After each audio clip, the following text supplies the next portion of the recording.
Today, the workplace is more dynamic and diverse than it's ever been. 4 generations coming together to contribute to our economy's growth. But new challenges in the workplace are growing each and every day. This podcast brings corporate leaders to you, sharing solutions and strategies to enhance your company's culture and bring your people together. Rise Up For You presents its newest podcast series, Workplace Solutions. People matter.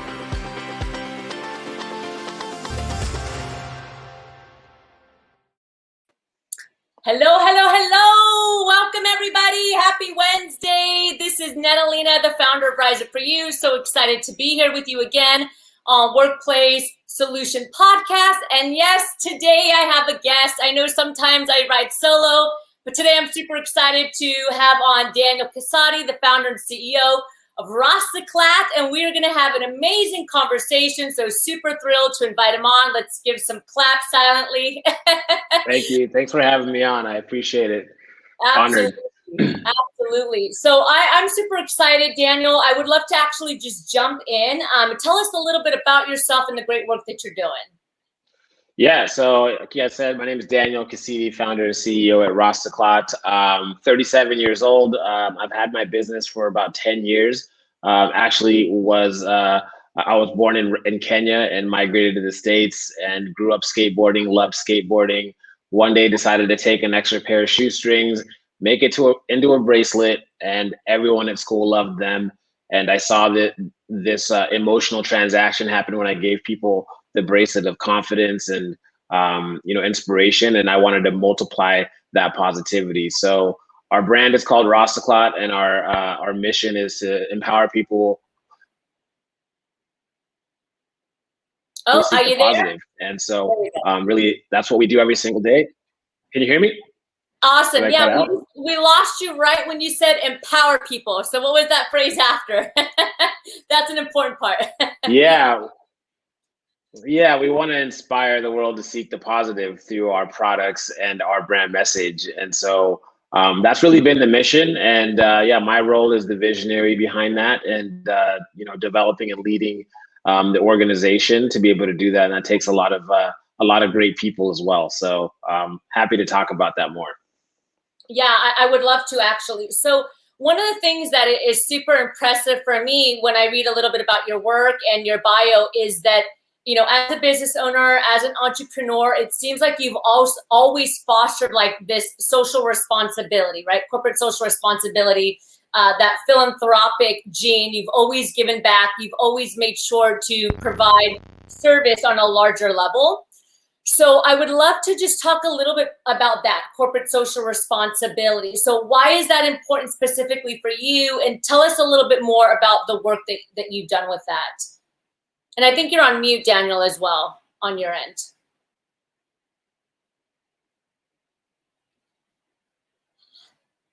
This is a live show, everybody. This is how live stream works.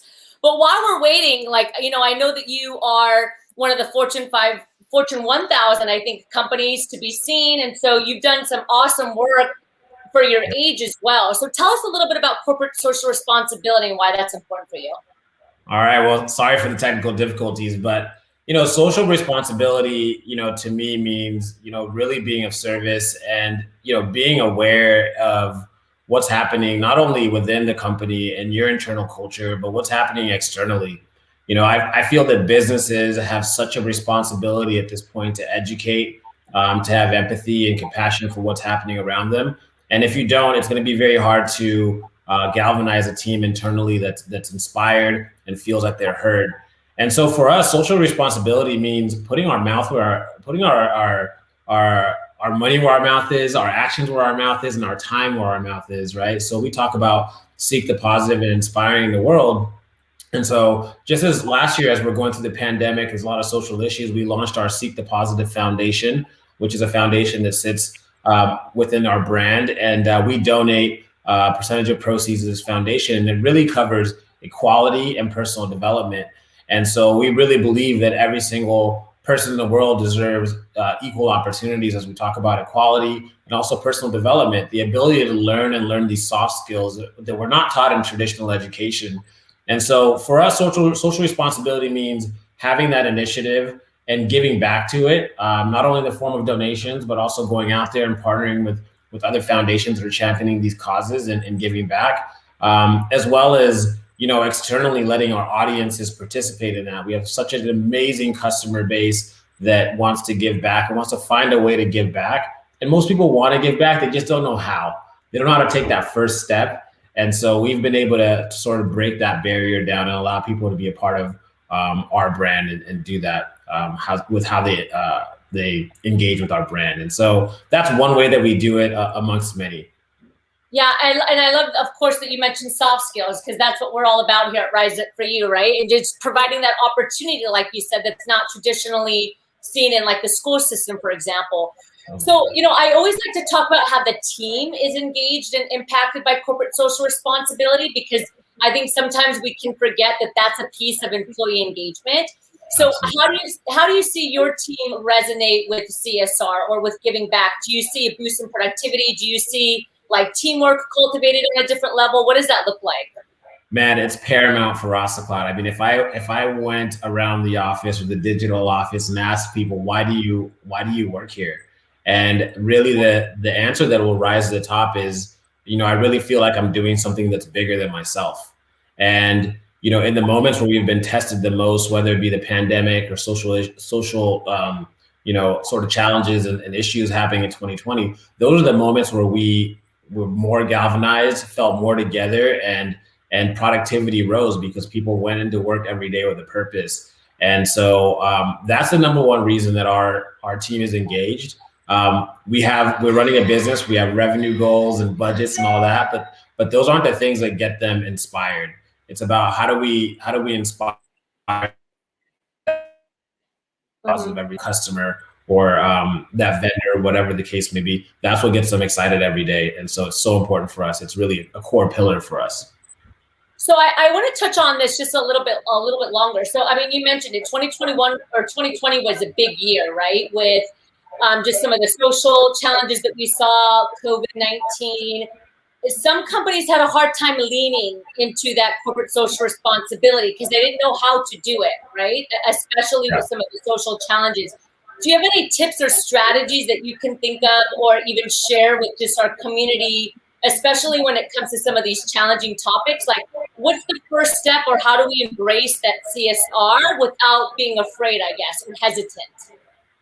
Man, I think the most important thing is to look within, right? And really understand and have that empathy and compassion of what if you have staff, what your team is feeling, right? And have those tough conversations, you know, and those open conversations, make them feel safe to speak about those things, and then make decisions from there, because the decision that's made for the company isn't the CEO's decision.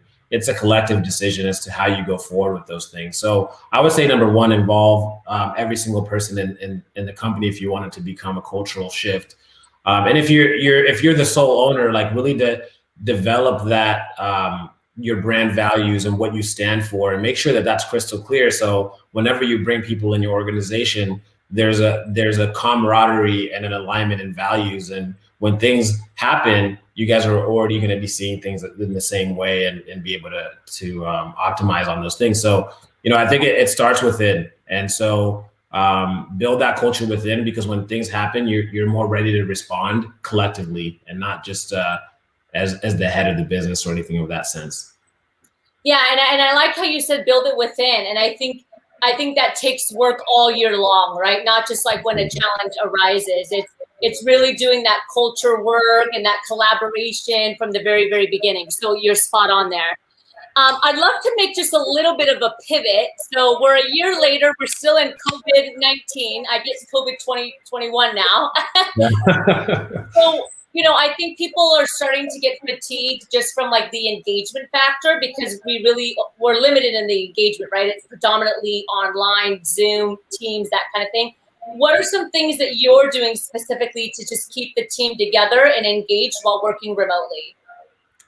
Man, we're trying everything. You know, in terms of things that we're doing, we do things like happy hours, right? Where, you know, on a Friday at 4 o'clock, you can just jump on a call and there's no agenda. and people are just on there and sharing stories, what they did last week and what they watched, whatever the case may be, and just having that platform where people can connect like we used to, right? And so that's been really, really great. And we'll do games during that session, and what that does is just builds a camaraderie. And because we've hired also a number of staff, and we've never seen each other face to face, so having those moments really helps, build that team and that sort of water cooler camaraderie that we don't get anymore. The other piece is we make sure that we start every single meeting with, it may sound corny, but icebreaker or a segue. Last week was Valentine's, and we had a manager meeting, and we said, what's your favorite romantic comedy of all time? And it was just like so cool to just hear and it was funny, and it was just great to just connect and get to know people. And so those little things just make a huge difference in taking away the sort of the seriousness of, sometimes what can happen on in business meetings, and making it more personal, and people feeling like other people know them. And so we try to inject that in all the different areas that we can, and also lean on the team. We have an amazing HR manager that helps with that, but also lean on all the managers to do it with their teams and figure out what works for them. So some of it comes from the company level, but some of it just happens organically, and that's always the best way as well. So, I love that you brought up an icebreaker, right? Because I think sometimes we think it has to be this big, extravagant thing to engage our team, but it could be as simple as just a funny question where everybody can get, go around. So I love that. Yeah. I love it. We mix it up. We'll do icebreakers. Sometimes I find certain meetings, people may be coming in. It's the first thing in the morning. Maybe they've had their children this morning, and their children aren't going to school, or they're doing homeschool, and they're flustered. And so even just a moment of 2 minutes of meditation, right? Some of us, we don't ever think about it. Some of us never close our eyes and have a moment of ourselves, even for a minute throughout an entire day.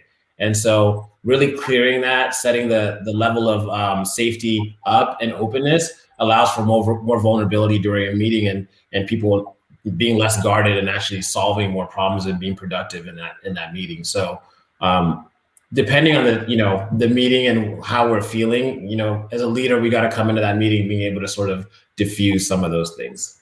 Absolutely. Okay, yeah. So I had another question for you that I wasn't going to ask you, but I think it's pretty critical, only because I hear it and see it every day. So, you're pretty young for some of these amazing accomplishments that you've had as, a business owner, entrepreneur, running a team, building a number of companies, giving back. Do you see a gap today in that internal motivation? Because clearly you're motivated, right? There's an internal drive, like there's a meaning for you, you get up and you do. Are you seeing more and more that there's a lack of in that with employees or team members that are coming in? What's your take on that? I'm just curious. Yeah, I think in terms of lack of motivation, I actually think this generation is incredibly motivated. It's just their approach at it is different. If you think about the level of resources and also distractions that they have,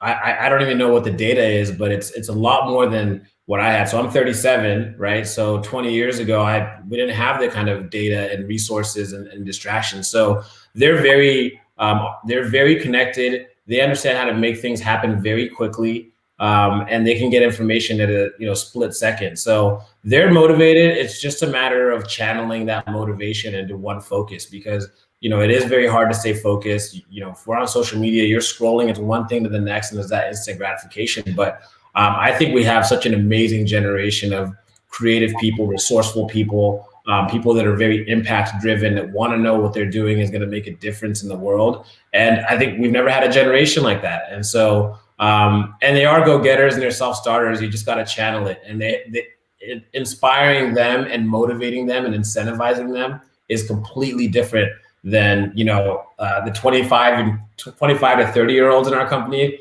Inspiring and motivating them is somewhat different than the 40 to 45-year-olds. And so just understanding those generational differences. But I think they're great. I love that. Especially, I don't know, are you familiar with the new Clubhouse app? I was going to say that's another level of distraction.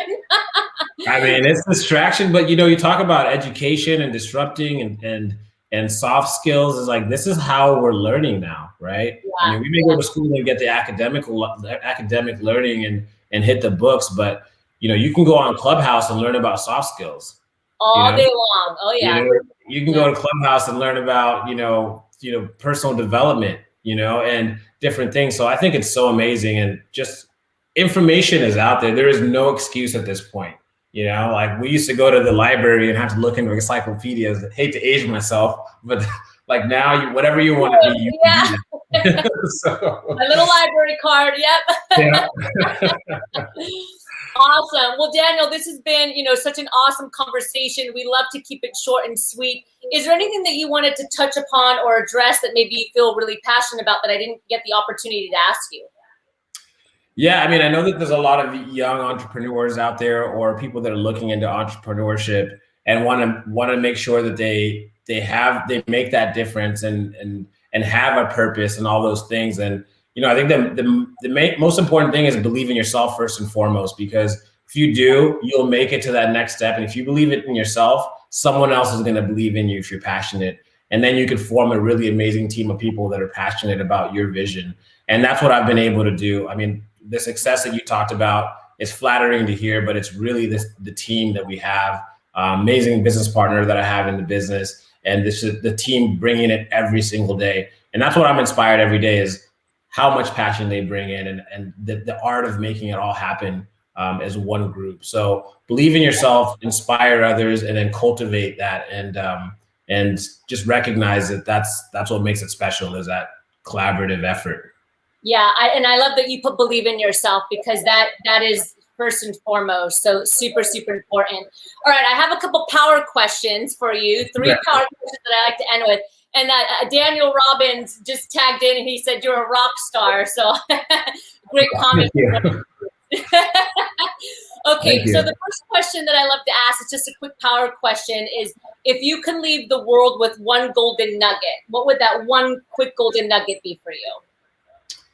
My golden nugget, I would say, is kind of my vision for my personal life. It's live a life you never need a vacation from, right? And so what that encompasses is whatever that you do something that you're so passionate that you don't ever think it's work. And so find that, and you'll live a life that's purposeful and drives your energy and gives you happiness. And so that's what I would say. Great. And what would you say is one value that's a non-negotiable? Integrity, by far. That is something that we don't negotiate on. It's about being true to ourselves, being honest, and delivering on the things that you say you're going to deliver on. And so whether in my personal life or in Rostoclat, that's one of our values that we definitely put up in the higher echelons. Absolutely. I have one more question, but before we do that, I just wanted to see, like, where can we connect with you if anyone is interested in learning more about your work or entrepreneurship? Is LinkedIn a good space? Tell us how we can learn more. Yeah, LinkedIn is a great space. So just look up Daniel Kasidi on LinkedIn. I'm also on Instagram. It's a little bit more of my lifestyle. And so check me out, daniel.kasidi on Instagram. And obviously Rostoclat is on Instagram, RASTACLAT. And we also have our foundation, Seek the Positive Foundation, that's on Instagram as well. So you guys can check us out there. And if you ever have any questions, feel free to DM me, send me a message. I'd love to answer and collaborate and engage with everyone. Nice. Thank you so much, Daniel. Make sure to check them out. And then my final question is, as you know, our company is Rise Up For You. So I always love to ask, what comes to your mind initially when you hear that? Rise up for you, right? So rise up means to step up to the occasion, and whether it's for you personally or for someone else, but for you, it's kind of what I talked about before. It's really believing in yourself so you can continue to elevate yourself, and then in turn, elevate others, right? Because paying it forward is what really matters, and so rise up for yourself and then rise up for others. I think that's what resonates with me in terms of that. Awesome. Daniel, thank you so much. It's been such an honor to have you here. Really a great pleasure. Nada, thank you so much for having me. Everyone out there, I appreciate you guys listening in. You guys are the rock stars. So looking forward to you guys and doing amazing things.